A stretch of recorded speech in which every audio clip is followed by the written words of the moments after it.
새로운 한 주가 시작되었습니다. 하나님께서 이번 주간에 또 10월을 마무리하게 하실 것인데요. 이제 11월, 12월 2달 남았습니다. 하나님의 뜻과 계획을 이루는 여러분 되시기 바랍니다. 하나님의 나라를 향하여 달려나가는 여러분 되시고 또 새롭게 2019년을 준비하실 것인데요. 그 일을 위하여 기도 속으로 들어가며 정말 응답받는 여러분 되시기 바랍니다. 그래서 오늘도 우리의 삶은 축복을 누리는 귀한 삶인 줄 믿으시기 바랍니다. 그 응답 속에 한 걸음 한 걸음 나아가시길 바랍니다. 자, 느헤미야 12장 27절부터 34절을 보도록 하겠습니다. 우리가 앞에서 지금 느헤미야 12장 1절부터 26절까지를 우리가 봤습니다. 이건 뭐죠? 1차 포로 기한 이후에 활동하였던 이런 바로 제사장 레위인들의 그 명단을 지금 1절부터 26절 기록하고 있고요. 27절부터 43절은 하나님의 임재의 상징인 처소, 그 뭐죠? 예루살렘 성전. 그 성전이 있었던 곳이 바로 예루살렘 성입니다. 그 성벽을 이제 재건해서 봉헌하는, 낙성식을 하는 그런 것에 대해서 기록하고 있습니다. 이 봉헌식은요, 예레미야 주도로 이렇게 이루어졌습니다. 그래서 제3차 포로 귀환 이후에 이 온갖 바깥적인 안에와 바깥의 이런 환란과 능력들을 다 이겨가면서 이 이스라엘 신앙 공동체를 위한 회복이 이 성벽 재건으로 말미암아 시작된 겁니다. 그런데요, 이 봉헌식이 성벽을 건축하고 나서 바로 진행된 것이 아니라 몇 달이 있는 시점에 이 봉헌식을 하게 됩니다. 그럼 그 사이에 뭘 했냐니까 완공을 한 후에 바로 7월 절기를 준수했습니다. 나팔절을 지키고 초막절을 지켰습니다. 그리고 9장 10장에 언약을 갱신한 일을 했습니다.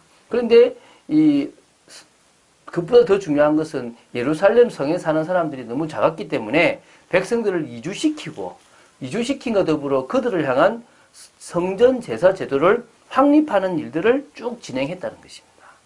한마디로 말하면요, 정말 중요한 일들을 우리가 지금 짧게 보니까 지루하게 봤지만 이게 지금 8장에 7월절기 준수하죠. 9장 10장에 언약을 갱신하죠. 11장에 백성들을 이주시키죠.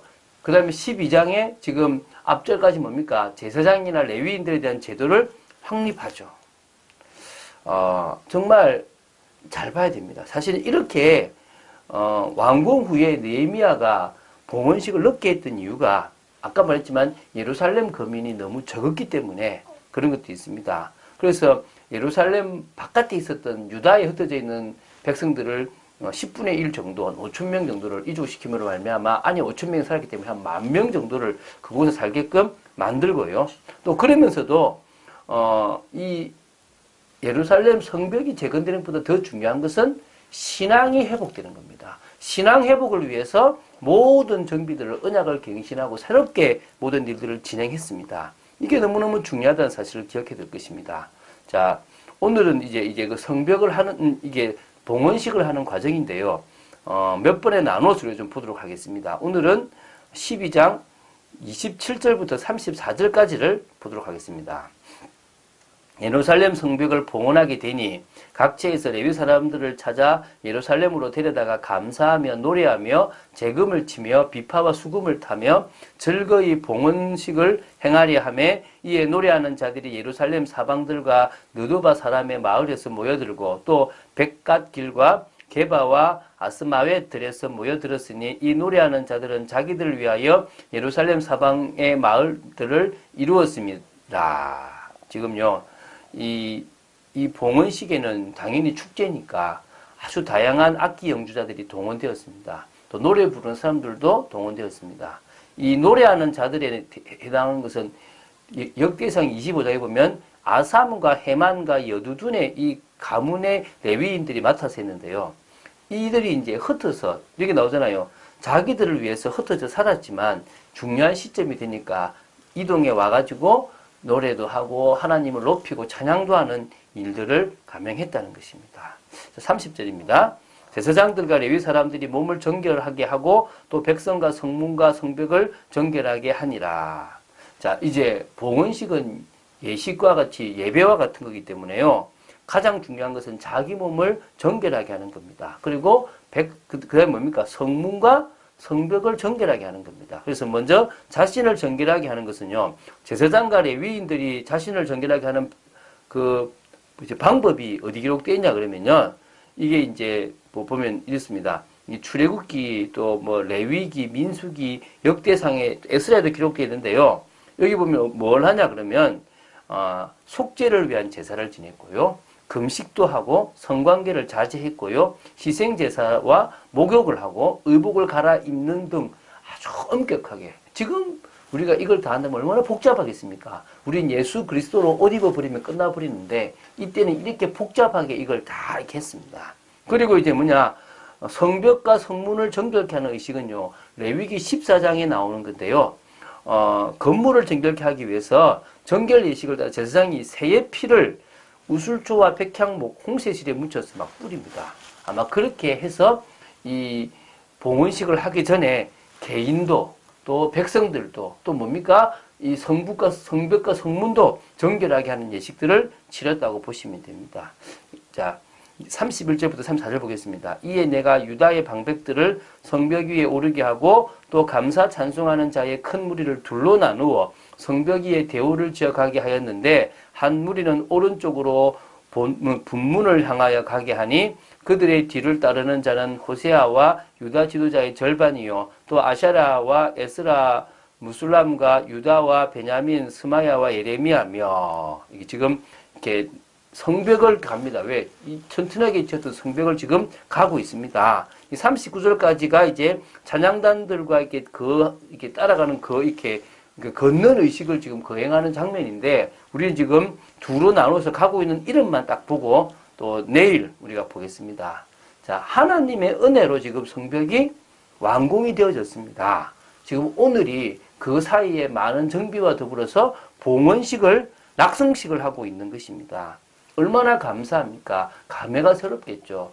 아마 하나님께서 이스라엘을 이 가나안을 이스라엘에게 주셨던 그 여호수아 시대 때만큼 지금 감격이 될 수 있을 것입니다. 하나님이 다시 우리나라를 회복하는구나 싶었을 것입니다. 물론 민족주의로 가는 게 아니라 신앙으로 가야 되는데 이스라엘은 그러지 못했기 때문에 또 헬라에 무너지게 되고 로마에 또 무너지게 됩니다.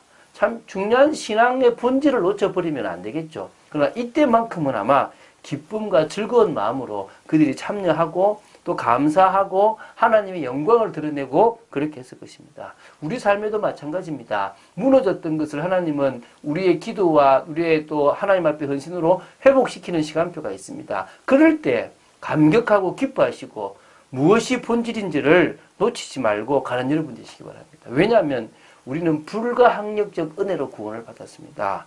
우리는요, 변할 수 없는 전적인 하나님의 은혜로 구원을 받았기 때문에 그것은 바뀌지 않습니다. 여러분이 아셔야 됩니다.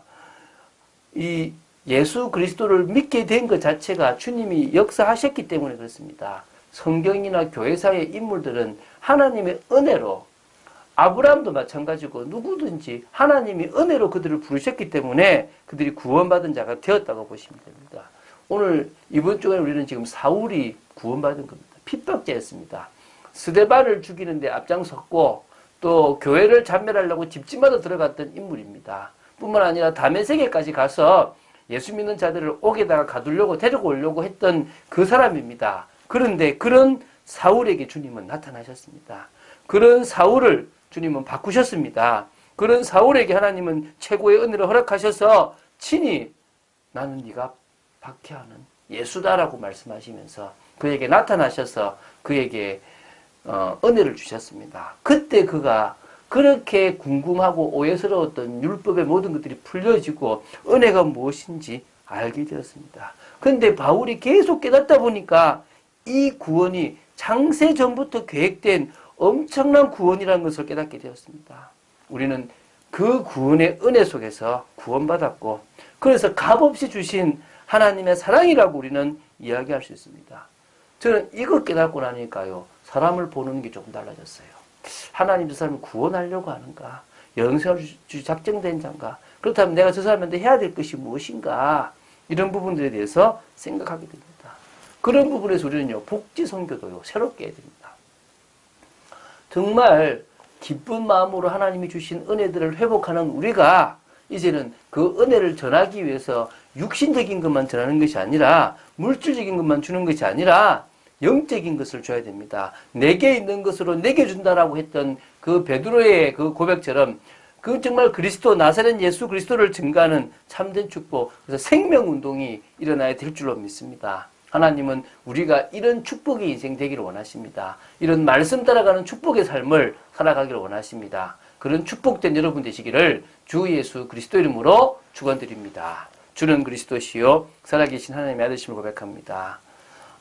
느헤미야가 봉헌식을 하기 전에, 낙성식을 하기 전에 정말 미리 절기도 지키고 언약도 새롭게 갱신하고 또 정말 성전과 관계된 모든 것들을 회복했던 것처럼 하나님 저희들이 주의 일을 하기 전에, 감사하기 전에 저희들의 삶이 변화되어지고 은혜와 맞춰지는 축복의 삶이 되어지고 이제는 정말 은혜임을 알고 은혜를 전하는 전도자의 삶이 되어지기를 간절히 소원합니다. 오늘 하루의 삶도 지켜주실 줄로 믿습니다. 주 예수 그리스도 이름으로 기도드립니다. 아멘.